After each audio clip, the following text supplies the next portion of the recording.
여러분, 기독교가 처음부터 로마 제국에게 박해를 받았던 것은 아닙니다. 로마의 치세 기간이 있었지 않겠습니까? 그때는 오히려 자유롭게 복음을 전파할 수 있었습니다. 그래서 기독교는 로마 전역에 널리 퍼져나갈 수 있었어요. 그러나 여러분이 잘 아시는 그 황제 네로 황제가 즉위하면서 AD 64년에 로마 시내에 큰 불이 일어납니다. 네로는 정치적인 희생 제물이 필요했고 그는 그리스도인들을 지목해서 대대적으로 처형하게 됩니다. 네로는 이스라엘의 유대인까지도 힘들게 괴롭혔습니다. 네로가 죽고 군인 베스파시아누스가 황제에 오르면서 AD 70년에 예루살렘 성은 완전히 파괴가 됩니다. 그리고 베스파시아누스의 아들 티투스가 황제로 올라가면서 기독교는 잠깐이지만 평화의 기간을 보내게 됩니다. 그러나 81년이 되었을 때 역사적인 폭군 도미티아누스가 황제에 오르면서 기독교는 최악의 국면에 놓이게 되는 것이죠. 그는 도미누스 에테우스, 나를 주님이고 신이라고 여겨라 라고 하는 황제 숭배 사상을 강요했습니다. 이 사건을 기점으로 수많은 기독교인들이 처형을 당했습니다. 지금까지 역사의 굴곡 속에서 어렵게 살아남았던 기독교인들조차도 이제는 더 이상 견디기 어려운 상황이라고 여기는 엄혹한 시절이었습니다. 이 기간에 요한은요, 반모섬으로 유배당하게 돼요. 하나님은 반모섬으로 유배당한 요한에게 인생의 마지막 임무를 맡기시죠. 최악의 위기를 겪고 있는 교회와 교인들에게 요한아, 네가 요한 계시록을 써서 그들을 위로하고 용기를 북돋아 주거라. 요한 계시록을 묵시문학이라고 말합니다. 묵시문학이라고 하는 것은요, 이스라엘이 국권을 빼앗길 때마다 하나님의 신앙을 직접적으로 표현할 수가 없어요. 그래서 일종의 암호, 시그널과 같은 그림 언어로 하나님이 역사 속에서 지금 함께 하고 계시다라고 하는 희망을 알려주기 위해 쓰인 글이 묵시문학입니다. 요한은 시대적인 위기에 직면한 교회와 교인들에게 신앙을 포기하지 말고 인내하며 싸워라. 하나님은 반드시 여러분을 승리로 이끄신다라고 하는 희망의 메시지를 던진 것입니다. 저는 이 요한계시록을 묵상할 때마다 부모님이 말씀하셨던 내용이 떠오르곤 해요. 저희 부모님이 이 사업을 하셨는데 이런 말을 자주 하셨습니다. 경기가 좋았을 때는 단 한 번도 없단다. 돌아보면 늘 지난 시절이 좋았구나 하는 거지. 저는 부모님의 이 말씀이 상당히 의미가 있다고 생각해요. 현실은 언제나 어렵다. 어렵지 않은 현실은 절대로 없다는 것입니다.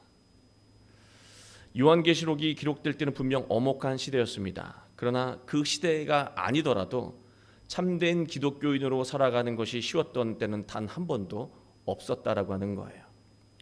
처형만 당하지 않을 뿐 참된 기독교인으로 살아가는 것은 요한계시록이 기록될 때나 지금이나 똑같다라고 하는 거예요. 똑같이 어렵다는 거예요. 지금 제가 드리고 싶은 말의 핵심은 요한계시록은 그 당시에만 국한된 메시지가 아니라 오늘 우리에게, 여러분에게 적용되는 용기와 희망의 메시지라고 하는 것입니다. 오늘 말씀을 통해서 참된 위로와 용기를 얻고 승리의 삶을 이루어 가시는 여러분이 되시길 주님의 이름으로 축원합니다. 계시록 12장은요, 교회와 교인들이 시대의 악한 적들과 곧 싸우게 될 거라고 하는 사실을 알려주고 있습니다. 12장 앞부분을 보면 아이를 임신한 한 여자가 등장하는데요. 이 여자는 해산 때가 되어 아파합니다. 그리고 아이를 낳기 위해 애씁니다. 그리고 외치고 있습니다. 그런데 그 앞에 머리가 7인 커다란 붉은 용이 하늘에 있는 별들을 3분의 1이나 쓸어다가 땅에 던지며, 마치 자신의 위세를 과시하듯이 땅에 던지며 아이가 태어나기만을 기다리고 있어요. 상상만 해도, 우리가 그림으로 그려도 위험천만한 순간이죠. 태어나기만 하면, 아이가 태어나기만 하면 삼킬 기세로 기다리고 있는 것입니다. 요한은 당시의 위태로운 현실을 이 그림 언어로 설명하고 있는 거예요. 기독교의 적대적인 관점을 가진 사람은 눈치채지 못하도록, 그러나 기독교인들은 알아들을 수 있도록 그런 그림 언어로 묘사하고 있는 것입니다. 여기서 한 여자는요, 당시의 교회를 의미합니다. 에클레시아라고 하는, 교회라고 하는 이 단어가 성이 여성 명사예요. 결국 이 교회를 상징하는 것이 이 한 여자였다라고 하는 거죠. 이 여자에게서 나오는 아들이 있는데요, 이 아들은 또 예수님이라고 할 수도 있겠지만, 더 구체적으로 말하면 예수님을 믿고 살아가는 그리스도인을 상징하는 것입니다. 용은 기독교를 박해하는 세력이기도 하고 신앙을 포기하게 만드는 여러 가지 삶의 요인이기도 하다는 사실이에요. 그게 용이라고 하는 것입니다. 여기서 우리가 놓치지 말아야 할 것이 있습니다. 독자의 관점으로 보면 처음에 여러분, 한 여자가 있고 아기가 나고 태어나려고 하고 그 앞에 머리가 7인 무서운 붉은 용이 지금 삼키려고 기다리고 있다면 우리는 아이가 곧 죽겠구나라고 하는 생각을 했잖아요. 그러나 무사히 태어났고요, 그 아이는 죽지 않고 삼킴을 당하지 않고 그 인생을 잘 산 후에 아버지 하나님께 올려 그 왕자에 앉게 되었다라고 기록하고 있습니다. 이것은 예수님을 따라 하나님의 말씀대로 살아도 절대로 망하지 않는다는 것, 실패하지 않는다는 메시지였어요. 5절, 아들이 철장으로, 이 철장은 쇠막대기예요. 철장으로 만국을 다스린다고 기록하고 있습니다. 이것은 철제 무기로 세상을 다스리고 있는 로마와 무력으로 싸우라고 하는 그런 말씀이 아니에요. 막대기는, 성경에서 말하는 이 막대기는 전통적으로 지도자의 기준이고 지도자에게 주는 말씀입니다. 그래서 구약 성경을 보면 모세가 광야에서 12지파 대표들에게 지팡이를 하나씩 줘요. 그것은 말씀의 권위, 지도의 그 기준을 제공한 것으로 상징하는 것입니다. 또 예수님은 12제자들을 파송하시면서 다 필요 없다, 지팡이 하나만 가지고 가라고 말씀하셔요. 배낭도 먹을 것도 필요 없다, 지팡이 하나만 가지고 가라. 이게 무슨 뜻입니까? 너희들에게 필요한 것은 삶의 중심을 붙잡아주는 말씀이야. 어떤 상황에도 온전한 판단을 하게 만들어주는 말씀만 있으면, 그 지팡이만 있으면 된다는 거예요. 지팡이가요, 쇠지팡이에요. 쇠는 꺾이지 않잖아요. 진리가 세상이 바뀌면 그때는 진리였지만 지금은 아니야, 이런 경우도 있잖아요. 그때는 답이었지만 이제는 아니야, 이러잖아요. 그러나 예수 그리스도의 복음, 그 말씀의 진리는요, 세상이 바뀌어도, 시대가 바뀌어도, 환경이 바뀌어도 꺾이지 않는다는 거예요. 그대로라고 하는 거예요. 그것을 쇠지팡이로 설명하고 있는 것입니다.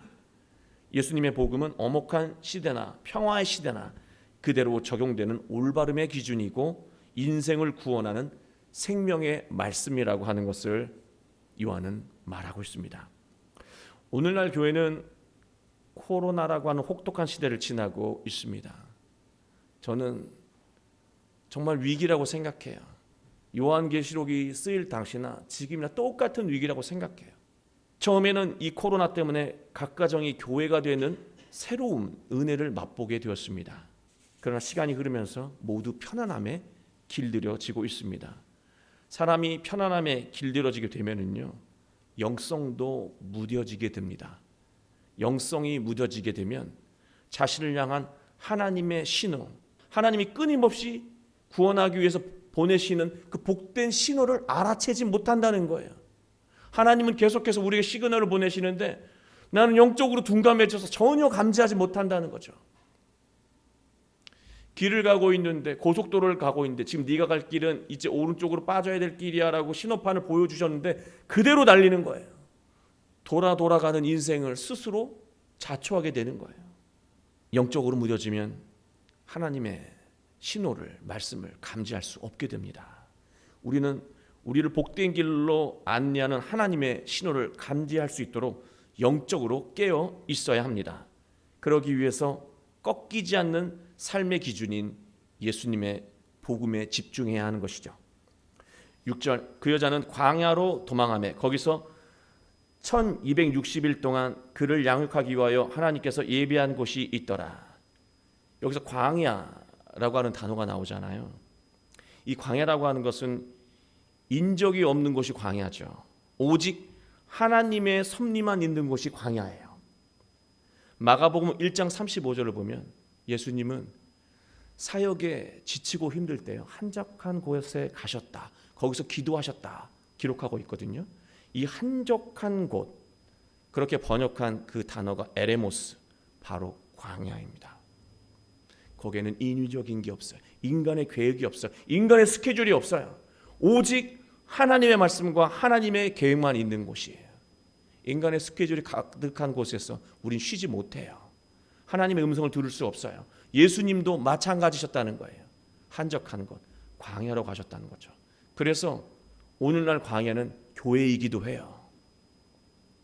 하나님은 이 여자를 광야로, 이 교회를 광야로 이끄셨다라고 말하고 있는 것입니다. 그리고 여기서 양육하셨다는 거예요. 교회가 가야 할 길, 성장해야 할 길을 광야에서 가르친 거예요. 위기의 상황에서 교회가 집중하며 지향해야 하는 것이 무엇인지를 이 말씀을 통해서 가르쳐 주신 거예요.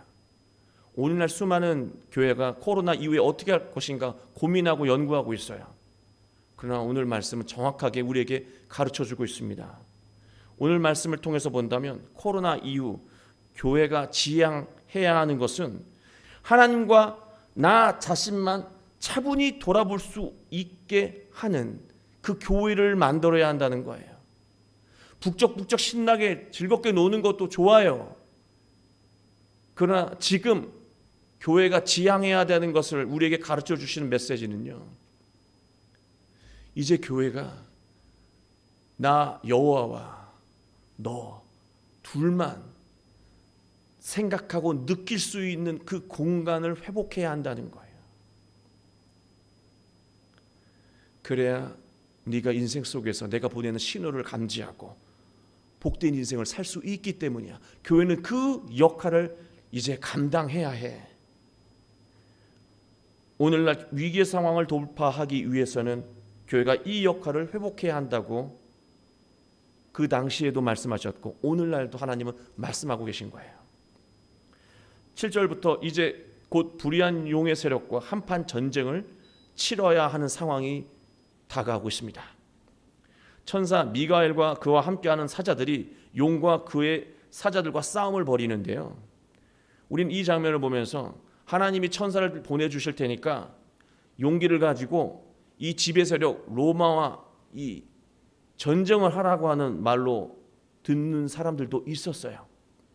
그러나 그런 뜻이 아니었습니다. 이 싸움이 일어나고 있는 이 전장터가 어디라고 성경은 말하고 있습니까?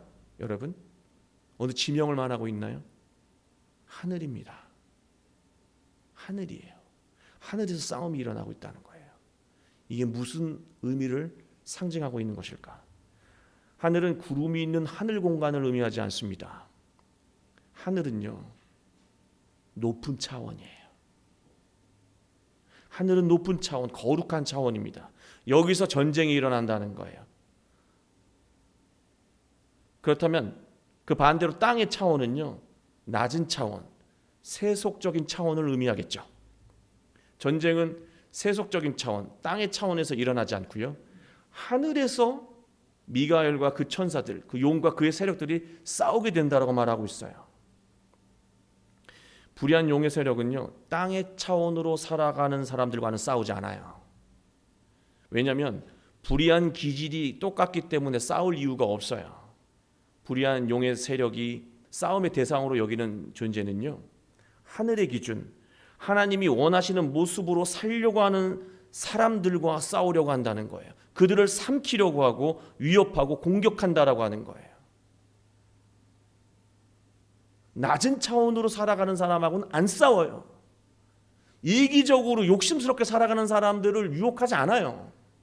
내버려둬도 알아서 살아가니까. 그 하늘의 차원으로 살아가려고 하는 사람들을 위협하고 삼키려고 한다는 거예요. 9절, 큰 용이 내쫓기니 옛 뱀 곧 마귀라고도 하고 사탄이라고도 하며 온천을 꿰는 자라.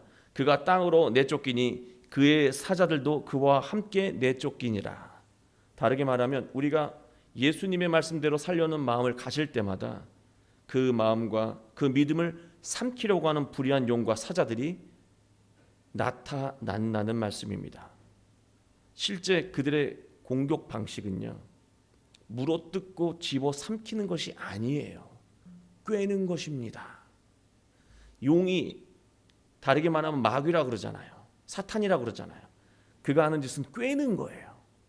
이 꿰다라고 하는 플라나오라고 하는 헬라어는요, 길에서 이탈하다, 진리에서 벗어나다라고 하는 의미를 가지고 있습니다. 그러니 정리해서 설명을 하면 믿음의 길, 진리의 길에서 조금만 이탈시키면 되는 거예요. 때리고 괴롭힐 필요도 없어요. 그 걸어가고 있는 길에서 조금만 이탈시킨다는 거예요. 불의한 것을 상상하게 만들면 되는 거예요. 그리고 조금만 의심하게 만들면 되는 거예요. 그러면 스스로 무너진다는 것입니다. 그게 용이 사용하는 방식이에요. 마귀와 사탄이 사용하는 방식이에요. 조금만 흔들면 되는 거예요. 그래서 우리는 그게 마귀인 줄 모른다는 것이죠. 불의한 용과 사자들이 어디에 존재합니까? 바로 여기에 존재해요. 불의한 용이 저 사람이고 세상이고 어떤 무리가 아니라요. 그 불의한 용은 여기에 존재해요.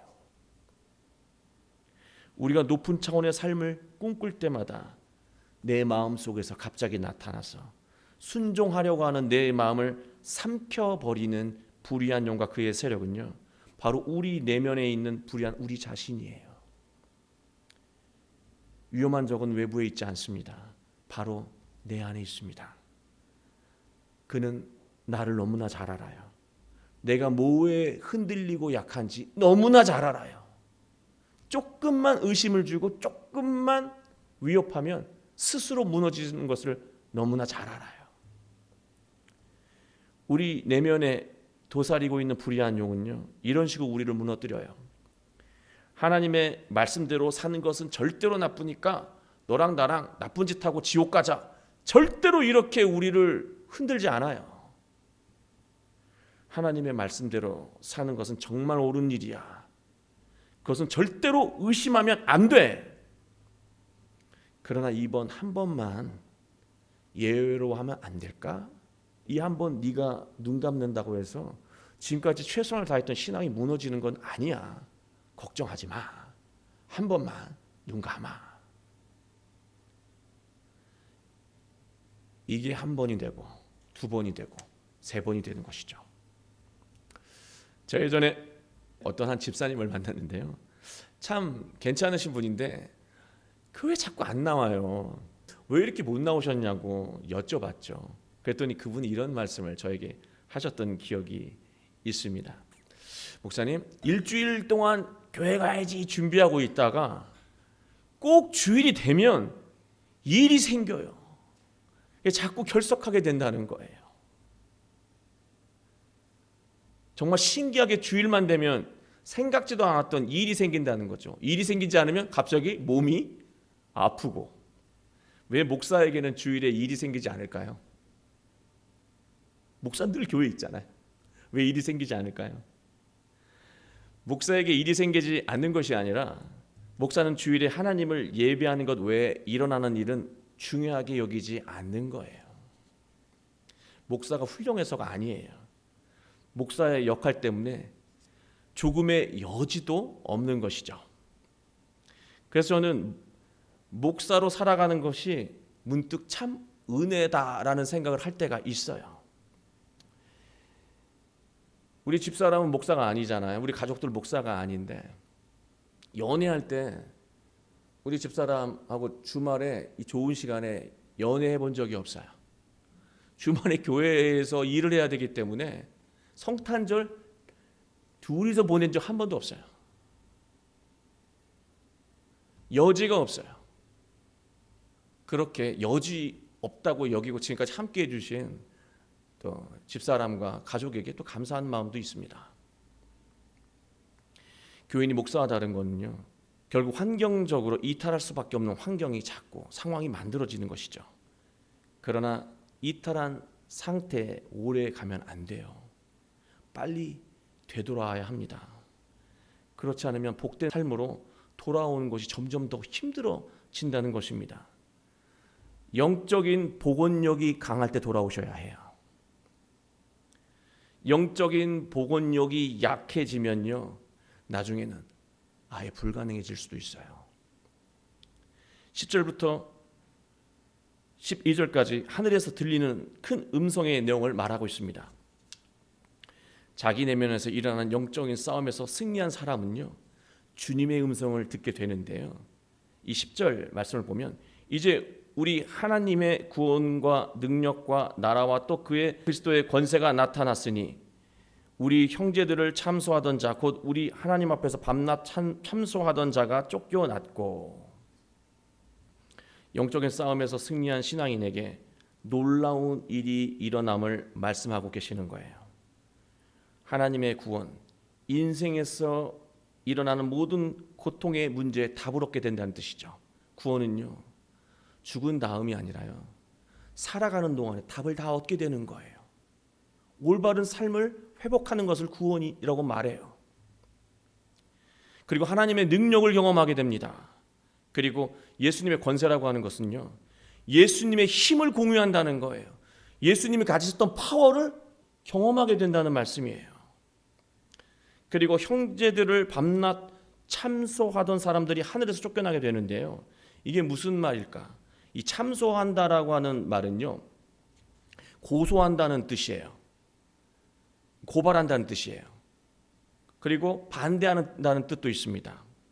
이 고발하는 사람, 참소하는 사람이 쫓겨난다는 것이죠. 그런데 이 고소하는 자들이 어디에 있습니까? 우리 내면에 있어요. 하나님의 법으로 살려고 하면은요, 고소하는 사람이 있다는 거예요. 무슨 말입니까? 세상은 세상의 법이 있죠. 헌법 말고요, 세상에서 잘 산다라고 하는 법이 있잖아요. 그게 처세이든 권모술 수도 있고요. 그게 세상의 법이에요. 훨씬 더 가깝죠, 목적에 도달하기에. 세상이 이렇게 불의한데 예수 그리스도의 복음으로 살아가는 것은 적절하지 않다고 고소하는 존재가 내 안에 있다는 거예요. 되겠니? 복음의 방식으로 살아도 되겠어?